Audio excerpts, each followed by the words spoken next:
So हे guys कसे आहात सगळे. तर स्वागत आहे तुमचं पुन्हा एकदा आपल्या ह्या नवीन व्हिडिओमध्ये. सो आत्ता आपलं ऑफिसचं काम वगैरे झालेलं आहे. फ्रायडे आज. आता थोडंसं खाली जातो आहे. मम्मीने काय बनवलं आहे बघू.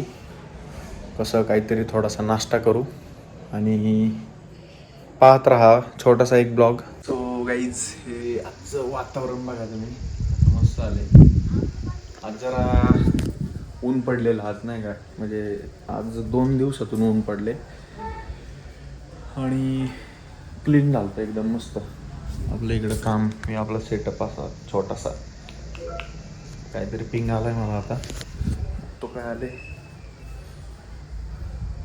ठीक आहे. चला मी खाली जाऊन देतो आधी, बघू मम्मीने काय बनवले ते बघू, मग परत वरती येऊ है ना. मस्त वातावरण झालेलं आहे बाहेर. इकडे बघू शकता आज काय पाऊस वगैरे नाही आहे, एकदम क्लीन वातावरण आहे आज. आणि इकडं मम्मीने काहीतरी बनवलंय मस्तपैकी. काय चाललंय हे? हे आता पोह्यापासून थालीपीठ बनवत आहे. पोह्यापासून थालीपीठ. हो, या इकडे खायला बघा सगळे. सर्वजण खायला या. पोह्यापासून वाव मस्त आले नाश्ता. हे पोह्याचं बनवलंय ना हे वालं? हो, पोह्याचं थालीपीठ बनवले. वाव. आता मी हे टेस्ट करतो आणि तुम्हाला सांगतो कसं आहे. तुम्ही खाल्लंय का मला कमेंट करून सांगा. पोह्यापासून थालीपीठ म्हणजे पोह्यापासून हे सगळं बनवलंय. हे असं आणि हे असं इकडं चालू आहे आणि आता ही खातो. टेस्ट करून तुम्हाला सांगतो मी. टेस्ट करून सांगतो तुम्हाला.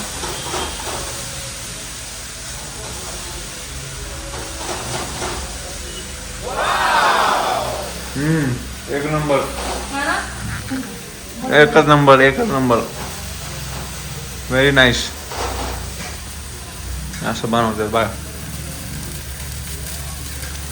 एकदम लाईट नाश्ता आहे संध्याकाळचा. सकाळचा पण एक नंबर मस्त एकदम.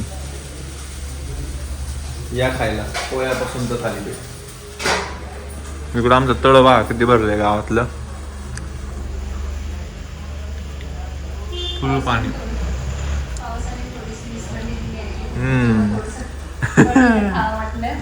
पावसाने विश्रांती दिली थोडी. नाही नाही बघा ह्याच्यात काय काय काय काय इन्ग्रेडियंट टाकलेत ते सांगते. काय काय म्हणून याच्यामध्ये त्याच्यामध्ये गव्हाचं पीठ आहे, गव्हाचं पीठ आहे, थोडंसं तांदळाचं पीठ आहे, पोहे भिजवलेले आणि बेसन पीठ, आलं लसूण मिरची वगैरे आणि एकदम मस्त. एकदा ट्राय करून बघा. असलं टेस्टी आहे ना खतरनाक. खाल्लं तर खातच राहावं, यायलाच लागतंय. एकदम मस्त थालीपीठ. आता मी दुसरं खातोय, तोपर्यंत तुम्ही ब्लॉग बघा. मी चिमणी चालू करतो. चिमणी हे असा नवीन इन्स्टॉल केली आम्ही. जरा टेस्टिंग करतोय. ती अशी सेन्सर आहे त्याला नाही का. असं केलं ना की चालू होती आणि असं केलं की बंद होती. तो ठीक आहे मस्त आलं एकदम. हे असं नंतर गॅसवरती त्याला वाफेवरती हे होण्यासाठी ते वरतून एक ताट वगैरे काहीतरी ठेवायचं. त्या असं रुमालामध्ये बनवून मस्तपैकी तिकडे एकदम टकाटक एकदम क्वालिटी टेस्ट. ही चिमणी आम्ही नवीन इन्स्टॉल केली.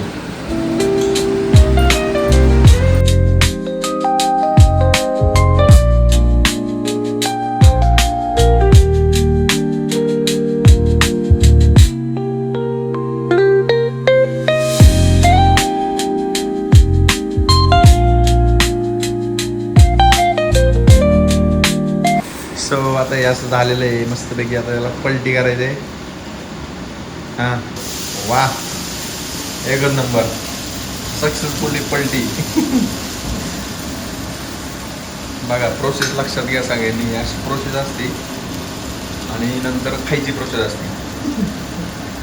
एकदम टेस्टी. काय म्हणतात त्याला? पोह्याचे थालीपीठ.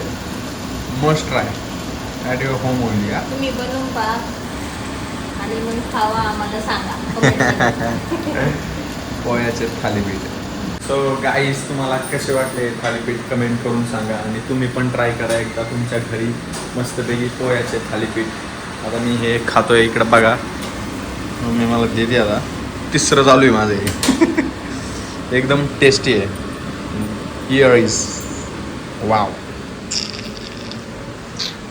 थालीपीठ. आता थोडंसं चहा पितो मी थालीपीठ सोबत, कारण चहा म्हणजे चहा गरजेचा आहे. याच्यासोबत चहा पण एकदम क्वालिटी लागत नसतो तुम्ही. तर कसा वाटला हा छोटासा ब्लॉग नक्की सांगा, लाईक करा, कमेंट करा आणि शेअर करा. आणि तुम्ही पण एकदा तुमच्या घरी नक्की ट्राय करा. हे थालीपीठ एकदम मस्त बनतं. क्वालिटी विषय बनवायलाच लागते.